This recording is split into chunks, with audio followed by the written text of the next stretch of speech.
So normally when I've done reels, I've tried to keep them under 60 seconds so the algorithm likes it. But considering I've got all of about 10 people viewing my stuff, I'm going to stop giving a about that and actually put some information out. This is Slu-pp-332. It's relatively new on the market. It's another one of those sort of exercise mimics, but there's great excitement around it because it does have the same sort of side effects that Cardarin had. But it does increase insulin sensitivity and increase fat burning. In fact, if you take it after a meal, you can feel your body temperature go up. And if you've heard about people saying take a 10-minute walk after your meal to increase insulin sensitivity, that is totally right. It's absolutely an amazing way to stay lean on when you're pushing up in weight. In fact, if you look at the old school bodybuilders like Jay Cutler, he used to do 45 minutes on the Stairmaster, even when bulking. And that was to stay insulin sensitive, because the old school bodybuilders knew instinctively that insulin sensitivity was key to putting on size as well as getting lean. Insulin sensitivity is when your body stores the carbohydrate in the muscle and not in the fat. And in particularly, it stops weight being held around the waist. So that tire around the waist disappears.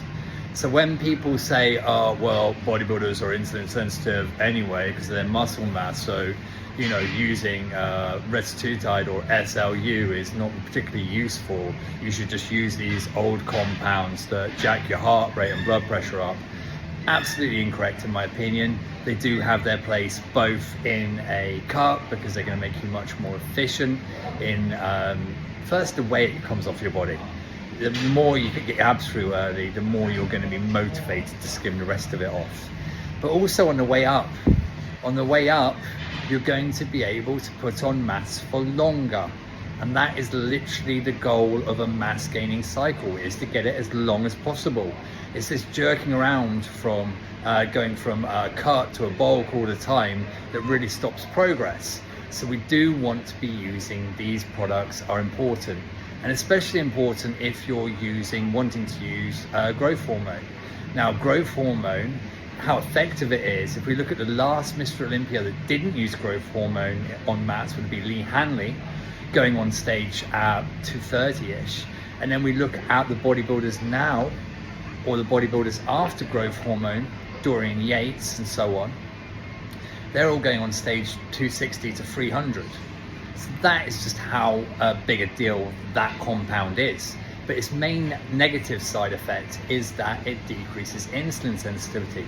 So for us mere mortals, us non-Olympians, that quite often suffer, one of our main weaknesses is insulin sensitivity, then it's a genetic equalizer for us.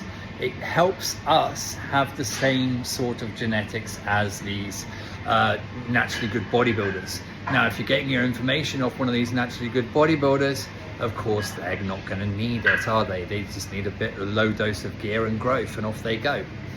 Because they naturally have good insulin sensitivity. But here's the key for them as well: you won't have it all your life. When you start to get into your 40s, then you're going to have to start listening as well. But for all the genetically unblessed ones, you want to be working all the time on insulin sensitivity. So that is steps per day, cardio after a meal, cardio in general, and an insulin sensitivity such as retatrutide and SLU. Now, also you want to be working on androgen receptor sensitivity. And for that, we want to be using stuff like zinc a few times a year. We want to be using magnesium pre-bed. We want to make sure that we escalate up our anabolics on cycle. So every 4 weeks you bump up the dose across a 16-week cycle, and then you drop it right down into, well, sports TRT levels. Because on actual TRT levels you'll lose muscle, but we drop down to about a 300 milligram level until all of our bloods are recovered and we've given time off for the androgen receptor to resensitize. There is another thing you can do that's very important for both insulin sensitivity and androgen receptor sensitivity, and that is lower inflammation. Now,